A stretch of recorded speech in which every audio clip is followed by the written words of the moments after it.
bestowing me this honor. I'm thankful to my parents.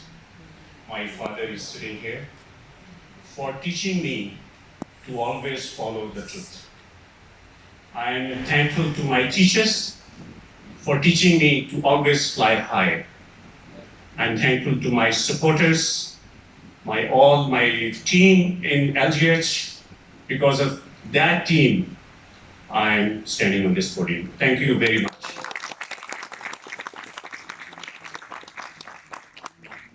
I congratulate the previous president, the general secretary, and the team for holding the last 2 years marvelously. I think they did a tremendous job, and they deserve applause from all of us. I'm thankful to the Election Commission for holding such a wonderful activity and providing us an opportunity and a fair play. Thank you very much, Professor Asghar, Professor Kamran Khalid Aja, and Professor Tayyib Abbas. It's very important for us to understand what are the surgical challenges we are facing. As the newly elected president, I'm really humbled by your trust and the support which you have shown.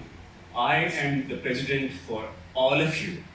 And I really must appreciate Professor Khalid Javed Khan, Professor Muratab Ali, and Dr. Imran Khokar for contesting this election in real sense and providing a lot of brotherhood and democracy. This is actually the win of a democratic process.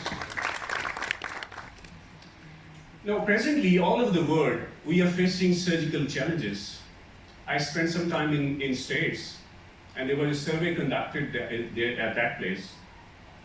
And when they asked the residents, 70% of the residents who have done their diploma, they were not feeling confident enough to start surgical practice. They needed some sort of extra fellowship training to become independent surgeons. Unfortunately, the surgical training here is also not standardized. Our surgeons are knowledgeable, but they are not equally competent.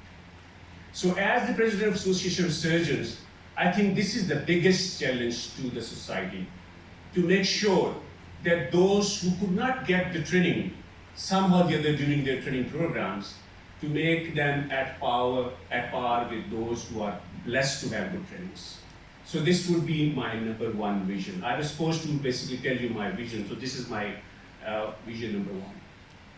Now, there are many things which we can say that the reasons for poor training, but I must tell you that the basic reason is that unfortunately our trainers are also not up to the mark. So as a Society of Surgeons, what we propose is that we have to first train the trainers so that they are having equal standards and all their output and products are of equal standards. For this, we are doing two things. For senior trainers, we are going to conduct capacity building workshops. We are in a modern era in which we cannot deny the importance of laparoscopy. Laparoscopy was started in this country in 1990s, very early, and few of the pioneers are sitting here. But unfortunately, while our sister countries and neighbors, they took the lead, we unfortunately were left behind. So we are proposing that we are going to conduct the capacity building workshop not for advanced laparoscopy, but for also basic laparoscopy for young surgeons. And for that reason, we have identified 5 different centers, and there would be 6 fellows per year. And if you multiply 5 by 6, at least 30 more fellows who have done their MS or FCPS or any postgraduate degree, and they have not have enough laparoscopic training. So Society of Surgeons is going to provide these. In the first year, the basic laparoscopy, where they will be learning about the lap colis, and in the next years, they will be advanced to the advanced laparoscopy, in which they will be learning about the laparoscopic myoclonias and verticonias and other stuff. Why we thought of these mini fellowships? The reason is, as you see, there are so many workshops being held in the last 10 years.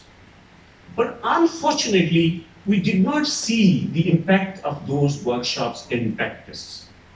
We have not been able to, people come here, they enjoy the talk, they enjoy the surgery, but then they go back and forget about it.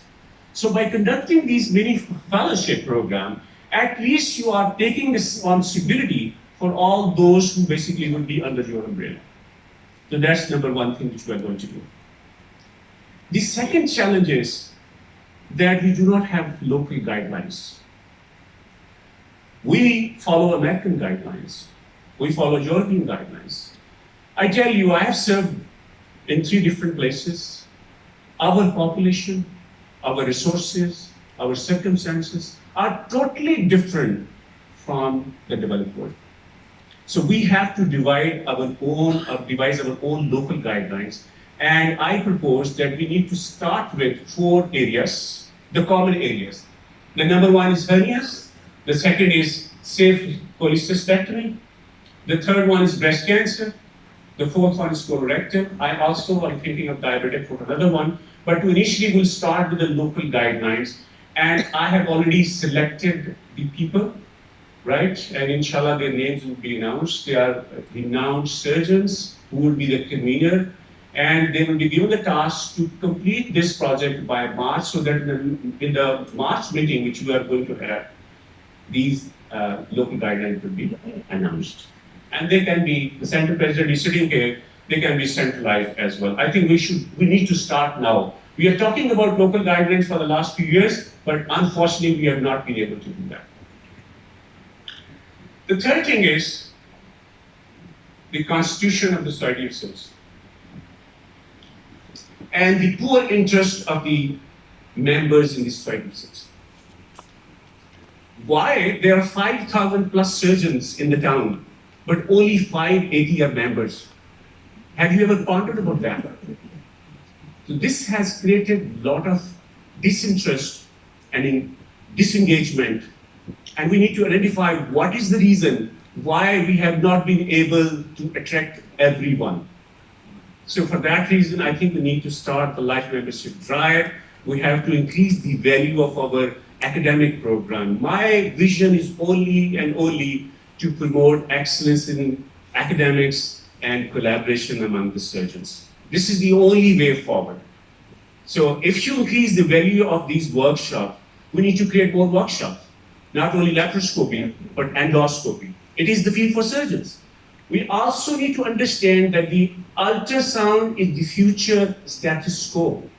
As a surgeon, you need to understand, you need to basically have all the skills to do an ultrasound, both open as well as endoscopic ultrasound. So that's the reason we need to develop new workshop and increase the value of those workshops so that we can attract more people. We have many sister outlets coming from that. They're all doing great jobs, but we have to basically work together as one, and that's the only way forward.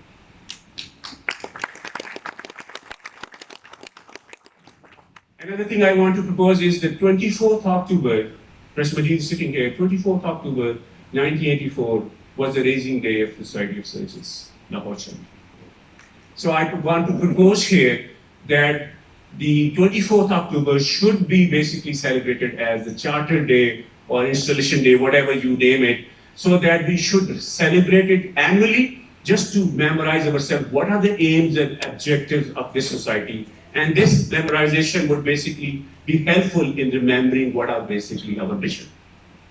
So I propose everyone to basically please consider this. This would be a great beginning. There are many other things which I want to say. I want to change the monthly meetings structure. We are in an era where research is very important. We are in an era where registries are very important. We are in an era where databases are very important. Now, unfortunately, since we are not conducting any research, proper research, we don't have any databases. So that's the reason we do not have guidelines from our setup. So I think we are going to promote that our people are going to do research, and not only research, the critical appraisal of literature is very, very important. Our students are up to date in creating theses, which are now most of the time very, very dubious ones. But the most important thing is that they should have the ability to critically appraise the literature, because this is a lifelong long skill which is going to help you in the future. So society is also going to create new capacity building workshop for that critical appraisal of literature. So in the end, I don't want to take much time. I'm your humble servant. I'm basically a worker. I'm open to all the suggestions. Please come up, tell me how can we raise the standards of Society of Surgeons, and I'm willing to basically change that. I end with this famous quotation from Mother Teresa, and that I really like it. I alone cannot change the world, but I can cast a stone across the water to create some ripples. And I hope I have created some. Thank you very much.